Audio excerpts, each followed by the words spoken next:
руководитель информационно-аналитической сети интернет-порталов Молдовы и Украины, политический технолог, доктор истории. Не хочется говорить за весь молдавский народ, но у меня есть ощущение, что большая часть нашего общества все же связывает будущее Молдовы с европейским выбором, с построением Молдовы по образу и подобию европейских стран. Виталий Андриевский, гость программы «Свободный взгляд». Виталий Александрович, здравствуйте. Здравствуйте. Спасибо большое, что приняли предложение быть гостем программы. Ну и первый вопрос, конечно же, связанный с вот этой мыслью, которую я зачитала в начале программы. Почему европейский выбор, на ваш взгляд, ближе большинству граждан Молдовы? Ну, я начну с того, что поблагодарю, что пригласили. Я повторюсь, я много раз говорил, что я всегда с удовольствием приезжаю в Гагаузию. Мне нравится этот край, регион, автономная республика, просто республика. Но эти поездки дают мне абсолютно такой заряд, потому что я вижу, что люди в этом регионе сосредоточены на созидании. То есть тут меньше говорят, а больше делают. Я сужу о том, что делает ваше руководство, что делается в многих селах Гагаузии. Несмотря на все трудности, Гагаузия живет, ну и употреблю такое слово, может быть, не очень хорошее, выживает, потому что время сейчас очень непростое. Теперь вернемся вот к вашему вопросу. Почему европейский выбор? Я один из тех людей, которые очень длительное время ждал таможенный союз. И казалось бы, ну лучше ничего не придумаешь. От нас ничего не требуют. То есть никаких условий не ставят. У вас коррупция – это ваши проблемы. У вас плохо с образованием – это ваши проблемы. У вас плохие дороги – это ваши проблемы. Но главное, идите с нами в таможенный союз. И я был на очень многих форумах в России и в других странах, где обсуждалась тема таможенного союза, и задавал вопросы. Скажите, а какие будут скрепы у этого союза? На чем он будет основываться? И чаще всего слышал ответ: на дешевом газе. Но это иллюзия. Дешевый газ бывает сегодня, бывает завтра, послезавтра. Может и сам газ исчезнуть и перестать быть дешевым он может быть. Поэтому хотелось бы, чтобы создавался какой-то экономический какой-то союз, где были бы поставлены во главу угла не это, а вопросы демократии, вопросы укрепления прав человека. И на этой базе создавался и экономический базис. Потому что просто торговать, не имея никаких более широких договоренностей, очень сложно. Почему сложно? Потому что мы помним 2006 год, эмбарго ударило по виноделию, в том числе по Гагаузии. Какие причины были эмбарго? Ну, не было таких явных причин. Придумали это там санитарные, врачи и прочее, прочее. Но всегда эта придумка играет. В прошлом году снова эмбарго, который уже год продолжается. И для меня стало ясно, что пока не работает таможенный союз. Таможенный союз зиждется на одной основе, на руководящей роли России. Россия хорошая страна, но не всегда она поступает так, как удобно нам. Чаще она поступает так, как удобно им. И, но защищая свои интересы, сказали бы те безусловно. руководители. В Европейском Союзе все намного сложнее. Там требуют, чтобы мы боролись с коррупцией. Там ставят вопрос о наших дорогах и помогают нам эти дороги строить и ремонтировать. Там задаются вопросом, почему у вас такое плохое здравоохранение, и помогают нам налаживать здравоохранение. Там ставят вопросы, почему у вас так много проблем с образованием, и помогают нам налаживать образование. Поэтому я думаю, что сегодня это абсолютно правильный выбор. Европейский Союз, образно говоря, мы выбирали, куда идти, назад или вперед. И выбрали движение вперед. Потому что к Европейскому Союзу, да, это очень сложный путь. И я говорил в той статье, что назад идти гораздо легче, потому что знакомая дорога. Мы уже как бы проходили эту дорогу, и легче по ней вернуться назад. Но если мы хотим жить так, как живут европейские страны, мы должны ответить на эти вызовы. Мы должны пойти вперед. Ну вот гагаузский житель, который сейчас вас смотрит, я думаю, что люди сказали бы следующим образом: ну зачем нам туда, где очень сложно, и перед нами ставят большие препоны, заслоны, решайте эти задачи, решайте те задачи, если можно быть там, где очень легко нас принимают в свои объятия и дают нам дешевый газ. Я бы так ответил тем, кто смотрит и кто-то думает. Вот когда вы размышляете, куда лучше, чтобы поступил ребенок, в университет или в ПТУ, вы думаете, нет, все же в университет лучше, потому что там больше перспектив. Это так и с Европейским Союзом. Европейский Союз – это университет. Таможенный союз на сегодняшний день, я не знаю, может быть, завтра он изменится, станет другим. Это ПТУ, где нет особых требований. Вот ты получаешь эту квалификацию, все, работай. Но я повторяю, если бы еще и были гарантии, потому что и Белоруссия сталкивается с этим, что неожиданно Россия начинает предъявлять претензии каким-то, и Казахстан сталкивается с этим. То есть очень много основано на субъективной позиции России. Ну, я приведу вам такой пример. Вот Россия сегодня объявила санкции к Европе в том плане, что она не будет покупать европейские товары, продовольствие и так далее. И она требует, чтобы Казахстан и Беларусь тоже такие санкции предъявили Европе. Но это не в интересах Казахстана и Беларуси. И поэтому, вот если мы попадаем, мы становимся заложниками каких-то вот интересов России. Я повторяю, я очень хорошо отношусь к России.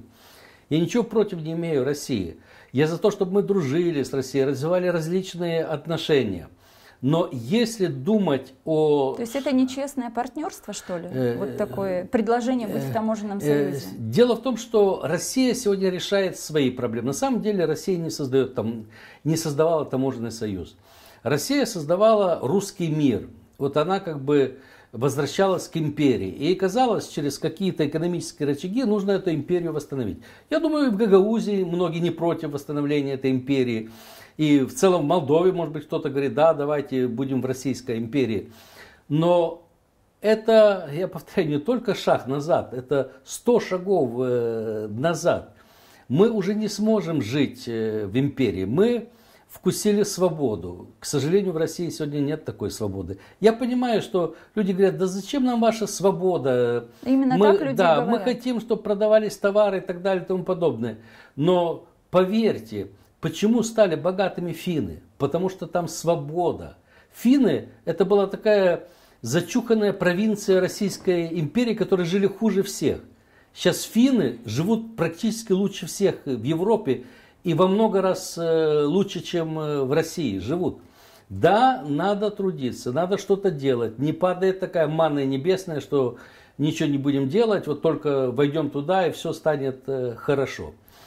Поэтому на призыв идти в Европу многие не соглашаются по нескольким причинам. Причина, что надо много работать. К сожалению, какая-то часть населения отвыкла от этого. Ждет, что кто-то порешает проблемы. И Б, это ложно понимаемые европейские ценности, потому что кто-то убеждает, что обязательно там, если мы пойдем в Европу, у нас будут гомосексуалисты и прочее, это основные такие прочее в этом духе. Но это бред. Если ты против этого, никто тебя не может заставить там стать каким-то. То есть никто не наступает на православные ценности. Только надо их правильно понимать, в чем православные ценности. Если церковь заботится о сирых и убогих, это православная ценность. Если церковь обогащается, если священнослужители ездят на мерседесах, если они постоянно повышают какие-то там сборы, то это не православная церковь, ценность. И эту церковь мне не хочется защищать. Виталий Александрович, скажите, а вот не так давно в Гагаузии прошел референдум, результаты которого очень часто для местной власти становятся вот таким веским аргументом, чтобы сказать, что Гагаузия в принципе ориентирована на Россию, потому как отдала предпочтение быть с таможенным союзом. А вот что вы сказали бы гагаузскому жителю, который в 98% людей высказались вот так вот за? Не хотим мы в Европейский Союз. Ну, давайте так, посмотрим шире на эту проблему. Во-первых, жители Гагаузии, очень многие не выезжали в Европейский Союз, в страны Европейского Союза. Значительная часть работала в России, Турции. И многие не понимают, что такое Европейский Союз. Многим вбили, что это что-то такое страшное и так далее. Те, кто работал в Европейском Союзе, те, кто бывал в странах Европейского Союза, знают, что это хорошо. По многим. Это не только хорошие дороги, это хорошее образование, это хорошее здравоохранение. Но самое главное, то, чего нету у нас. Знаете, один советский писатель, был такой Коротич, сказал, что когда совершилась Великая Октябрьская социалистическая революция, то единственный, кто воспользовался победой этой революции, это был Запад. В чем? Они повернулись лицом к людям. Они поняли, что о людях надо заботиться. Потому что если не заботиться о людях, будут революции. И на Западе действительно произошли громадные перемены. Это и пособие по безработице, и это вообще помощь инвалидам и прочее вот в этом духе. На самом деле, если говорить, где построен социализм, он был построен на Западе. В Швеции, в других странах. Поэтому люди не знают, что такое Европа. И многих это пугает. Кроме того, еще сработала пропаганда, что Европа это что-то такое страшное, непонятное и так далее. А Россия понятная. Вы следите за событиями в Гагаузии, за ситуацией. Но вот кто эту пропаганду, на ваш взгляд, разводил в Гагаузии? Потому как вы говорите, людям вбили просто в сознание, что Европа это плохо. Люди не знают, что такое Европа. Наш Башкан евроскептик, к примеру. Не. Дело в том, что многое вбило и российское телевидение, которое много об этом дает сюжетов, не рассказывает о Европе и в то же время не рассказывает и о сложностях и таможенного союза, которые есть действительно очень большие. А кроме, я повторяю, Но не рассказывает своих интересов. Понятно, но значительная масса людей просто не проявляет и любознательность. Они живут еще многие по тем стандартам, которые еще остались с советских времен. Что кто-то придет и порешает твои проблемы. И я повторяю, я очень хорошо отношусь к России как стране. Мне не все нравится в поведении российских властей, но к России у меня очень хорошие дружественные отношения. Поэтому, если у кого-то есть иллюзия, что Россия придет и будет решать наши проблемы, давно бы пришла, давно бы решала, если бы это хотели. Европейцы помогают строить дороги, русские не помогают строить дороги. Европейцы вкладывают в здравоохранение, в коммунальное, чтобы там водопроводы, канализации, все делать. Россия не вкладывает. Россия смотрит на нас как вот на свой задний двор, что вот есть Молдова, она в нашем заднем дворе, не рыпайся, никуда не ходи, ты должна быть с нами. Виталий Александрович, я знаю, что вы общаетесь тесно с руководством Гагаузии. Вот руководство Гагаузии считает приблизительно наоборот, не так, как вы говорите, что Россия смотрит на нас как на свой задний двор.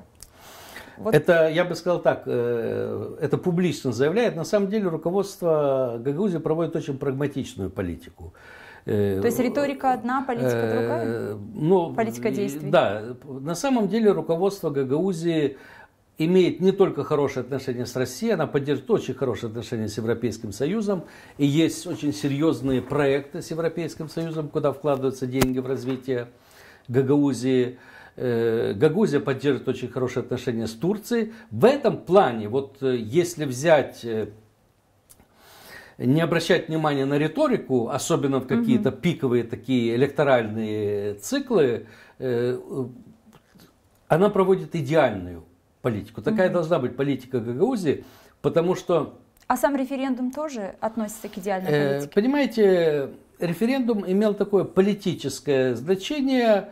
Надо было показать России, что Гагаузия пророссийский регион. В чем-то она выиграла. Там вина немножко начали с Гагаузии пропускать на Россию. Россия как бы точечно начала поддерживать тех. Но в то же время она еще в другом выиграла, что и Европейский Союз стал больше внимания обращать на Гагаузию, что, смотрите, тут что-то как бы не очень такие настроения проевропейские, может быть, надо больше помогать Гагаузии. Это тоже был определенный такой расчет. Была выгода тактическая. Да. Не, я говорю так, можно по-разному относиться к вашему руководству, но они всегда на первый план ставит интересы Гагаузии, играя, да, может быть, где-то они заиграются в этих политических играх, может быть, перейдут какую-то грань, не дай бог. Еще не перешли. Да, я думаю, не перешли, и это действительно очень серьезная проблема, потому что, понимаете,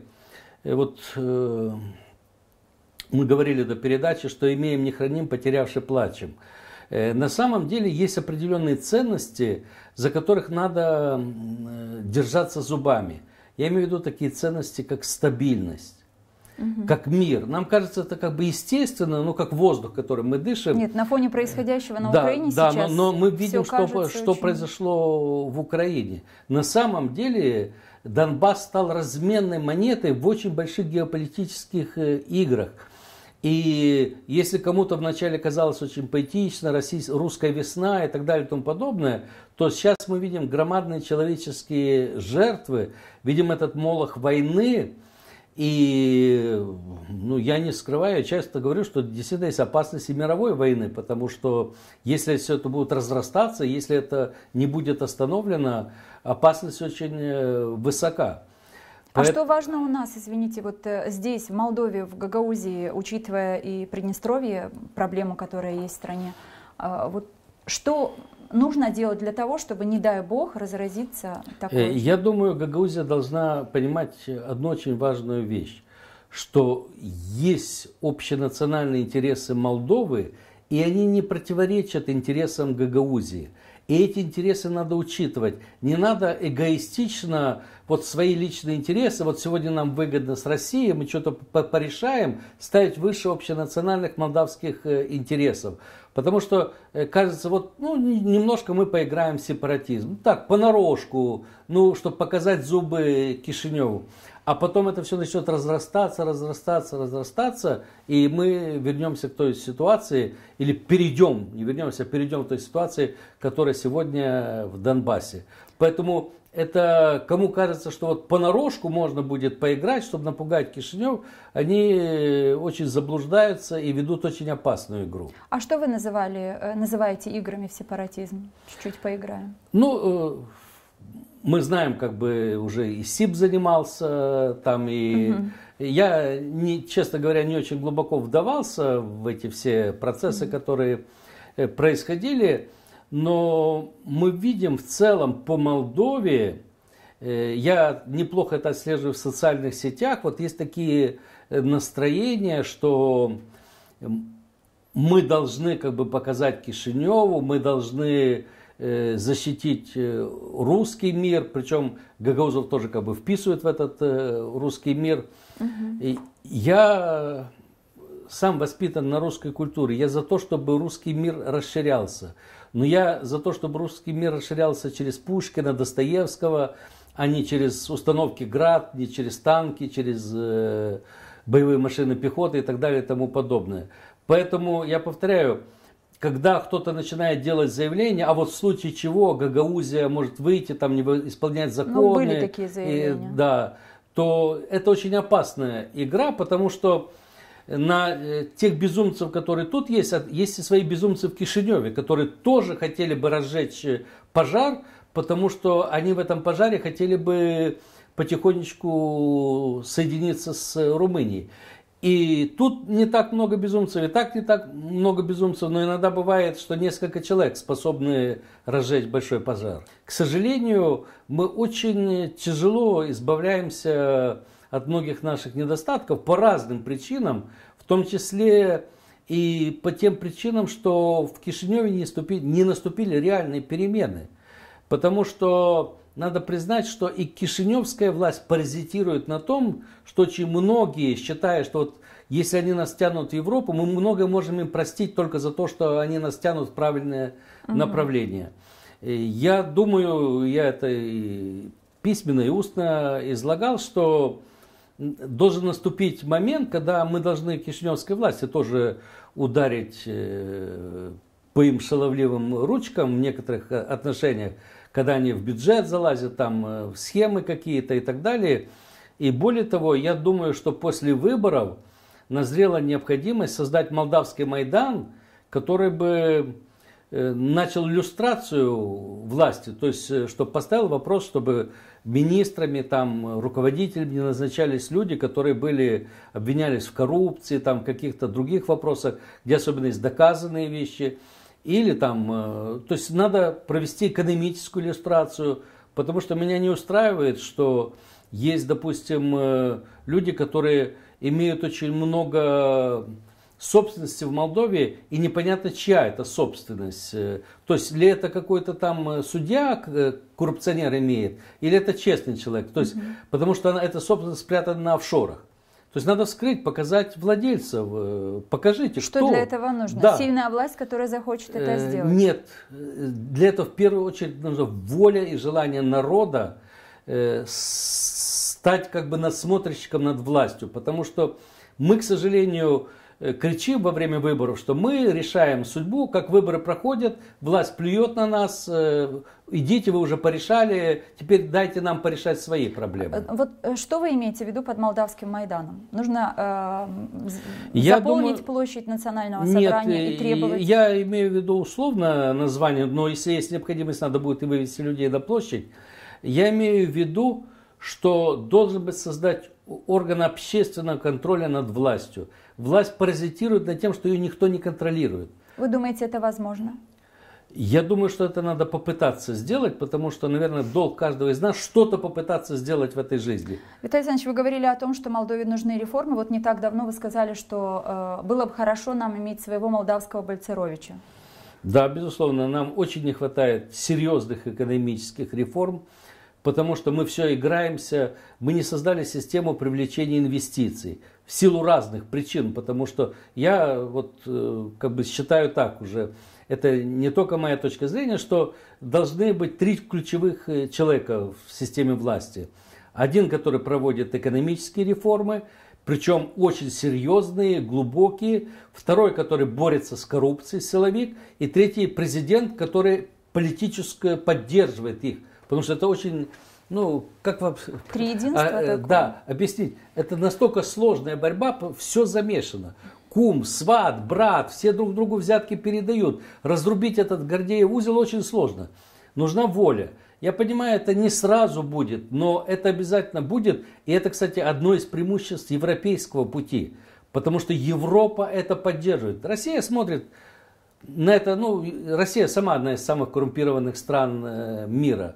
И что же, она будет нас учить, как бороться с коррупцией? А почему же Европе интересно нас учить? А Европе интересно, потому что мы на границе Европы. Европа открыла нам безвизовый режим. Европа уже как бы чуть-чуть приняла нас в свою семью. И она не хочет, чтобы в этой семье были уроды, которым мы являемся на сегодняшний день. Будем прямо говорить, потому что многие послы уже не выдерживали, делали заявление, чем вы занимаетесь в этой стране. Прекрасная страна, вы не можете тут навести порядок. Вот вы чуть выше говорили о триединстве, которые важно иметь в стране, в том числе президента должность назвали. Вы выступаете или вы высказали идею о том, что президента было бы хорошо избирать всенародно. Это решение? Да, я думаю, на этом этапе у меня как бы немножко менялись точки зрения на это. Вначале я был за сильную президентскую власть, потом меня многие убеждали, что демократично более через парламент и так далее. Но я когда вижу сегодня, что мы имеем президента, который не имеет влияния, мы имеем премьеров, которого в любой момент можно там в парламенте договориться снять, если что-то не нравится. Могут быть самые различные коалиции. И, безусловно, неплохо было бы избрать президента, который получил бы мандат народа на вот эти реформы и который бы предложил команду для реформ.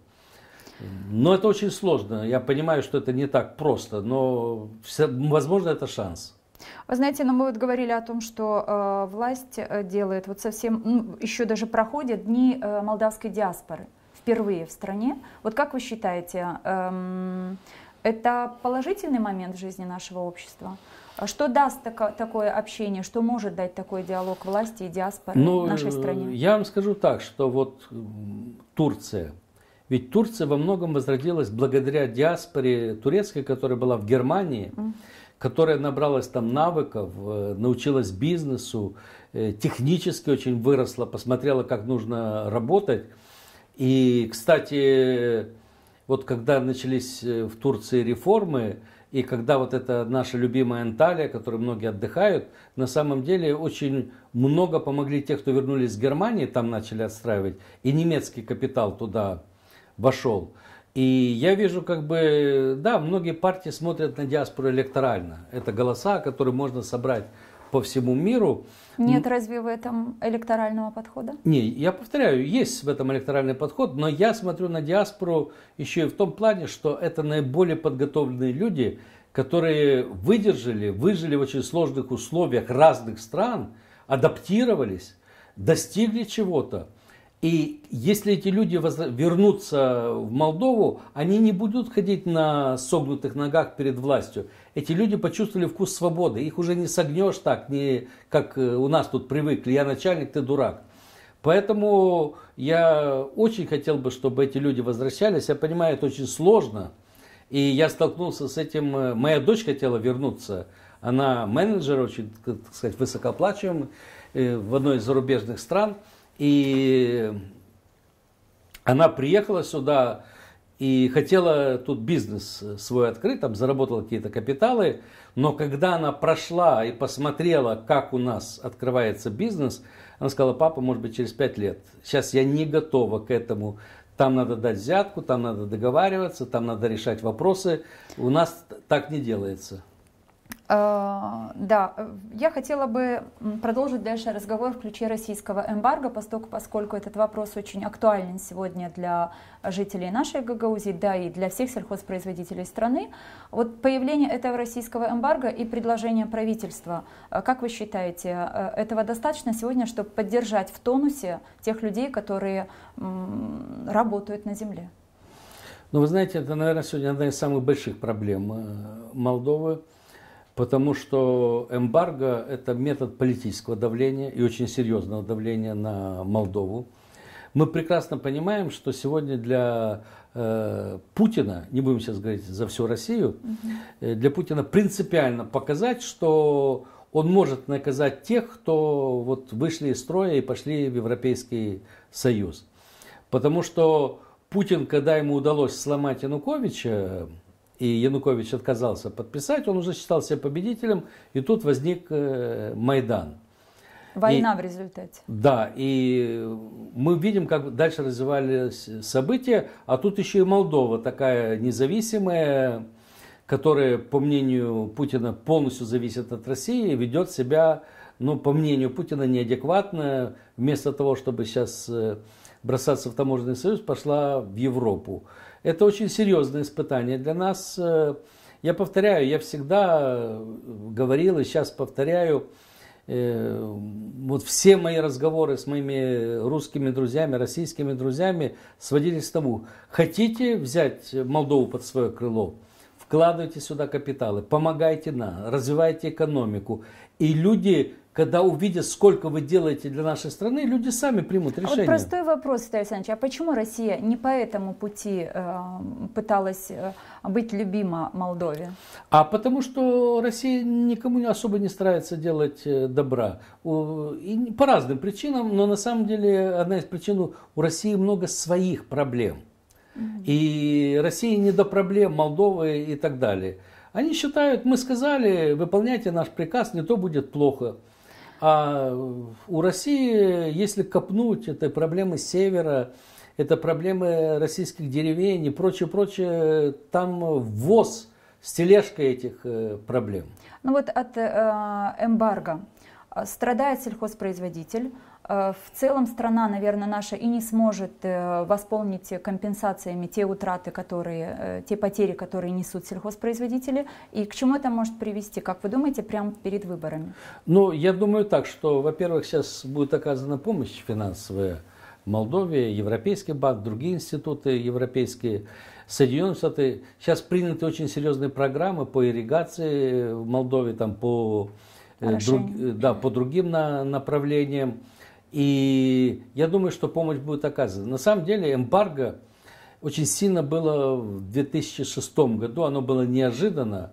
и тогда Виноделов выбил. Сейчас немножко виноделы уже как бы адаптировались. Да, удар нанесен, но он уже не такой страшный, как в 2006 году. Садоводы не были к этому да, готовы. А вот яблоки, там прочее, вот к этому не были готовы. Но тоже сейчас будет принята очень серьезная программа по помощи сельскому хозяйству, в том числе развитие садоводства и других отраслей. Да, уже есть определенные решения по развитию садоводства. Можно будет садоводам получать 5%, под 5% кредиты. Скажите, я хотела бы российскую тему еще продолжить одним вопросом. Недавний визит Рогозина в Молдову. Всегда как-то визиты Рогозина в Молдову имеют такое долгое обсуждение в СМИ. Рогозин то сказал, Рогозин это сказал. Последний визит был каким-то таким очень тихим.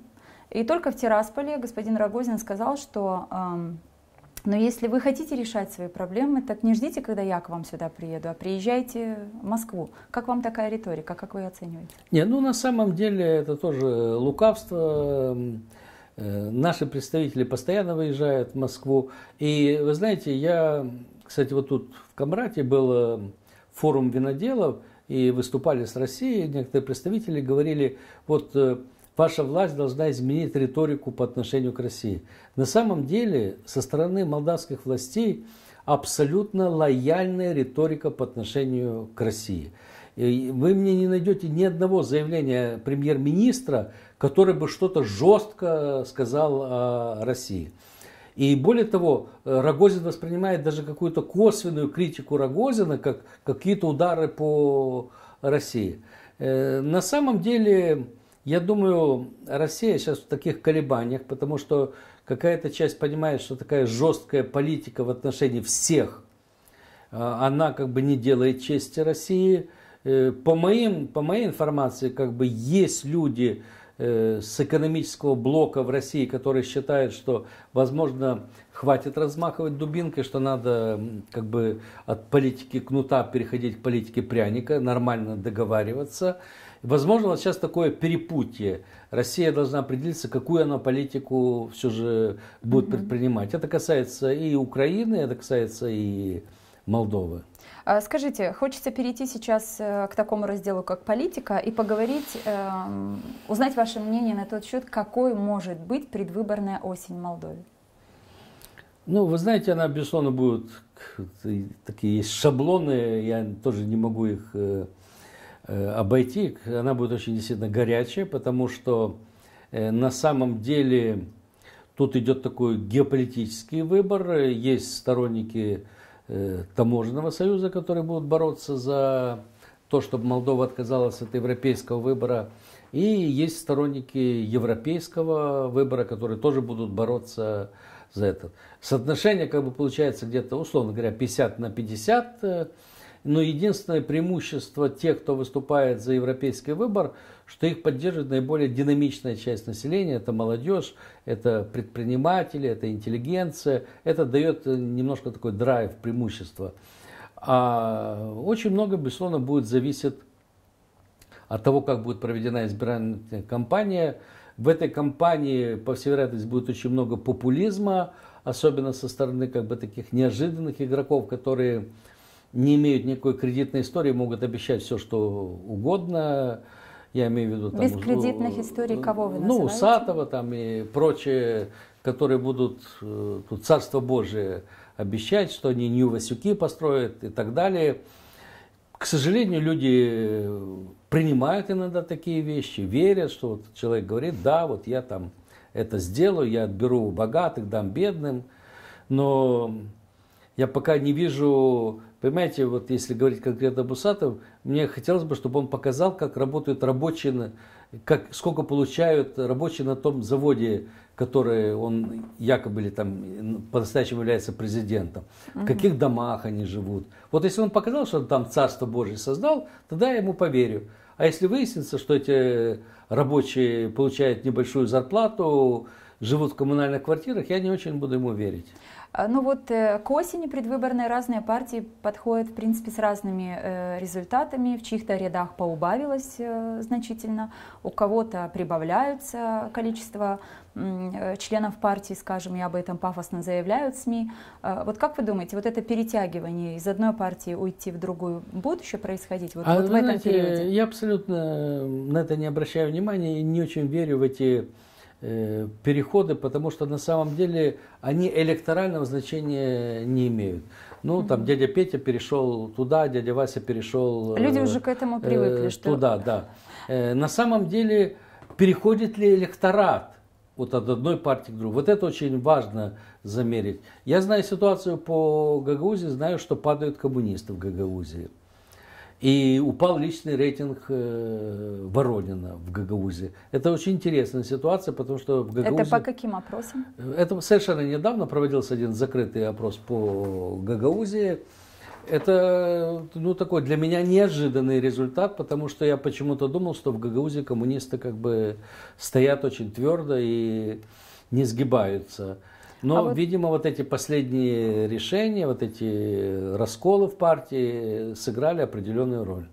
Ну а вот партия регионов, которая тоже в некоторых опросах в последнее время было сказано о том, что партия не проходит избирательный порог. Понимаете, у партии регионов своя проблема. Я в свое время говорил формозалу и готов публично сказать, раскручен формозал как человек. Партия регионов не раскручена.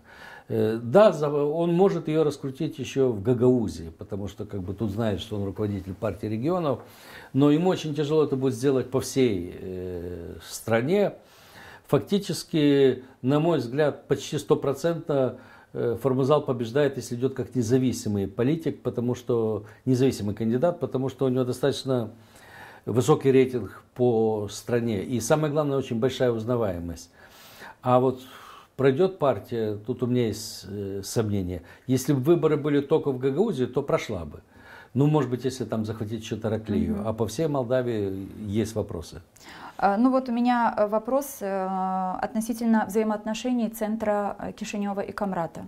Вот как вы считаете, вот эти отношения сейчас на время вроде как бы стихли, но в период такой активного начала деятельности предвыборной кампании вновь будет что-то будоражить население Гагаузии? Или вот так тихо выживем? Безусловно, градус будет повышаться, потому что выборы для некоторых вот, активистов Гагаузии будут построены на то, чтобы критиковать Кишинев, искать там проблемы. Но я не думаю, что это приведет, все же Формозал мудрый политик, он умеет лавировать, он уже давно лавирует между Сциллой и Харибдой, там постоянно проходит. И поэтому я не думаю, что будет какой-то всплеск такой, если, безусловно, не появятся какие-то очаги вот такой, по той дуге нестабильности, которые идут с Донбасса, там захватывают Приднестровье, если не появятся в Гагаузии, в Бельцах. Теоретически такое возможно, но, может быть, это будет после выборов, в зависимости от результатов. Очень многие в Гагаузии говорят о том, что мы не хотим, чтобы Молдова потеряла суверенитет. И, собственно говоря, многие политики наши гагаузские говорят о том, что вот, дескать, Молдова все движется в этом направлении. То есть мы не хотим быть в Румынии. Вот такой простой вывод. Но это большая ложь.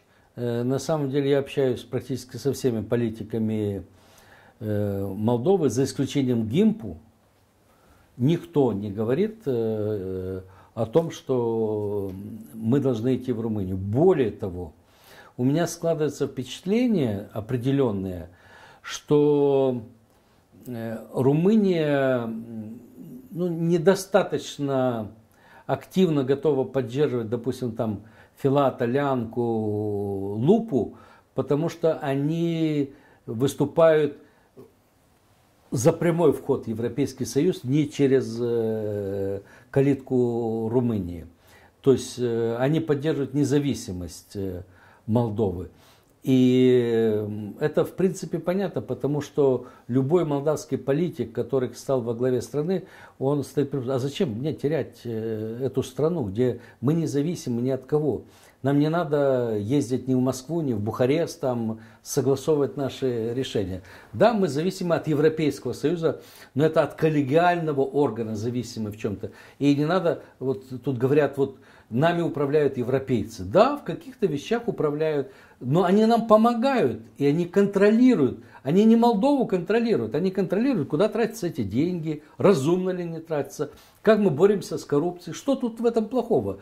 Тут, понимаете, если бы они вмешивались в наши какие-то внутренние дела, вот давайте так, вот накажите этого или поддержите этого, вот мы этого хотим видеть президента, это же нет, в это они не вмешиваются. Скажите, вот скандалы, которые зачастую происходят между Кишиневым и Камратом, они все-таки основываются на том, что Кишинев не хочет понимать нас, власть гагаузскую, и Кишинев ограничивает полномочия автономии. Ну, вы знаете, я тут с вами соглашусь. Тут я стою на вашей позиции, и я не скрывал ее. Я в Кишиневе постоянно говорю об этом, что вы немножко великодержавно поступаете. Вот вам не нравится, как Россия поступает, но вы такая мини-Россия по отношению к Гагаузии. Да. Потому что есть много вещей. Я уже, наверное, мне надоело об этом говорить. Президент Молдовы не нашел возможность посетить Камрат. Это 2 года прошло. Это что, не территория Молдовы? Правда, чтобы вам не было обидно, он и Бельцы не посетил, он и другие не посещает. Но это. Второе, принимается закон о статусе Гагаузии, а потом принимаются другие законы, где не учитываются те акты, которые есть в этом статусе. Это абсолютно правильные проблемы, которые поднимает Гагаузия. Правильная проблема в том, что когда, допустим, подбирают послов, там, заместителей послов, в каких-то странах, где есть очень большие диаспоры Гагаузии, допустим, в Турции или особые отношения, тоже не учитывается кандидатуры от Гагаузии. В министерских коридорах очень мало представителей Гагаузии. То есть это все серьезные проблемы, которые надо решать. А вот как вам уже практически начал предвыборную кампанию лидер ДПМ в Гагаузии Николай Дудогло, он проводит встречи. И вот на одной из таких встреч в Вулканештах он заявил, что команда ДПМ, в случае, если получит поддержку от Гагаузии, обязуется предоставить нам квоты в структурах власти Молдовы. 2 депутатов парламента, 1 министра, 2 вице-министров, 3 начальников департаментов, 1 посла, а также удвоить бюджет автономии. Вот как это расценивать? Как обещание, так и расценивайте. Дело в том, что... Вот так много постов может получить Гагаузия сразу? Понимаете, дело в том, что, говорят, там никогда так не врут, как там на охоте во время выборов. Да, после охоты или там во время выборов. На самом деле, понимаете, когда-то, если я не ошибаюсь, с кем-то подписывал Воронин, да, было соглашение, то ли с Народным собранием он подписывал. Которое, по поводу? Если вы мне поможете, я вам там потом тоже что-то сделаю. Понимаете, на самом деле не этим надо привлекать, обратимся к уважаемому Дудогло, не обещаниями постов. Надо обещать, как будет развиваться садоводство тут. Надо, как тут будет сельское хозяйство развиваться, как будут решаться проблемы пенсионеров, как будут строиться дороги между селами. Вот это надо обещать. А то, что несколько человек получат посты, это хорошо. Но не за это будут люди голосовать на выборах.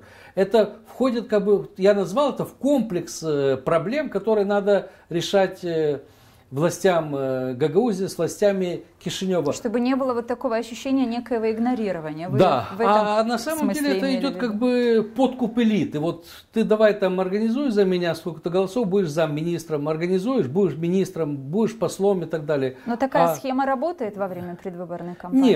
Нет, на самом деле, что там простому крестьянину, что кто-то будет министром с Гагаузии или кто-то там будет послом.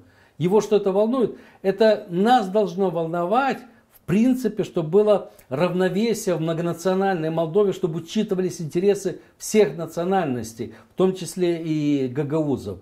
Но я повторяю, ну, громко скажу, это элиту должно волновать, тех, кто думает о перспективах, о будущем Гагаузии. Но простых людей волнуют реальные проблемы, с которыми они сталкиваются каждый день у себя дома, выходя за калитку.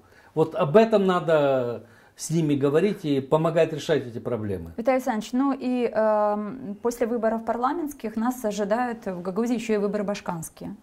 Вот как вы думаете, будут иметь влияние результаты одних выборов на другие выборы? Безусловно. Дело в том, что некоторые как бы попробуют себя, ну, как лидеры на этих парламентских выборах, там, выступая за какие-то определенные партии, показать, как они выступили, сколько процентов голосов они получили. Условно говоря, если демократическая партия получает 90%, то значит 90% на победу у Дудогла. Если демократическая партия получает 10%, значит у Дудогла 10%. Ну и так по каждому из возможных кандидатов можно пройтись, и все станет абсолютно 30 или уже 1 там, декабря, все станет абсолютно ясно, кто на что способен и кто будет реально бороться за пост башкана Гагаузии. Ну вот основных претендентов вы знаете так же, как и мы все в Гагаузии знаем. Ваши прогнозы? Ну, есть достаточно сильный кандидат от коммунистов, которая уже боролась на выборах, что-то там она 3-я тогда стала, я не помню. Но у нее есть определенный рейтинг. Сейчас я не могу точно назвать, но где-то в районе 30-25%. Есть определенные шансы, если пойдет на выборы Ениогла, ну, наверное, будет бороться Дудогла. Возможно, еще появятся какие-то кандидаты. А с чем вы связываете шансы Ениогла?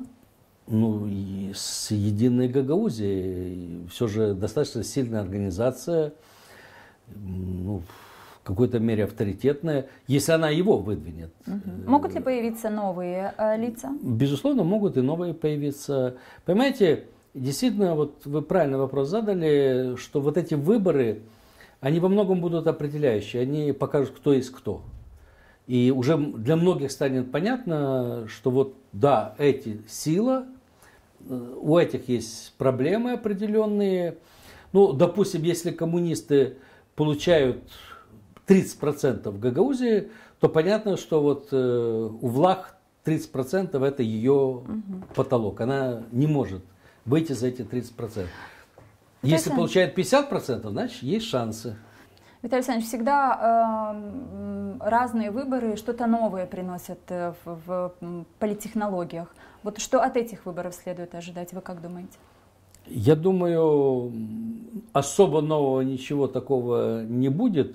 2 беды меня пугают на этих выборах. Это возможность подкупа избирателей, то есть покупки голосов. Я сейчас работал, не буду говорить в какой стране, и я увидел, что это серьезная опасность. И второе, это вмешательство других стран в избирательный процесс, что может тоже сыграть свою роль. Я надеюсь, что у нас не будет таких бед, как, допустим, преследование оппозиции, там, что их будут арестовывать и прочее, прочее. Мне кажется, что мы уже это пережили, что мы уже немножко поднялись на ступеньку повыше. А вот эти 2 беды, потому что народ у нас бедный, и более того, паразиты политические это пользуются. У нас народ бедный, но совестливый. Если взял деньги, он считает, надо проголосовать, потому что я же взял, я же обещал. Вы порекомендовали, да, что? Я порекомендовал брать у всех и голосовать по совести, потому что если ходят с набитыми карманами, бери, но голосуй, как ты считаешь нужным. Но многих переубедить очень сложно. Вот кто первого он взял, он уже даже второго не берет, потому что он уже стесняется. Такой мы порядочный народ. Да, берите у всех, не стесняйтесь, более того, требуйте побольше, но голосуйте по совести. Спасибо, Виталий Александрович, что вы были сегодня с нами. «Свободный взгляд» программы. Виталий Андреевский был сегодня гостем программы.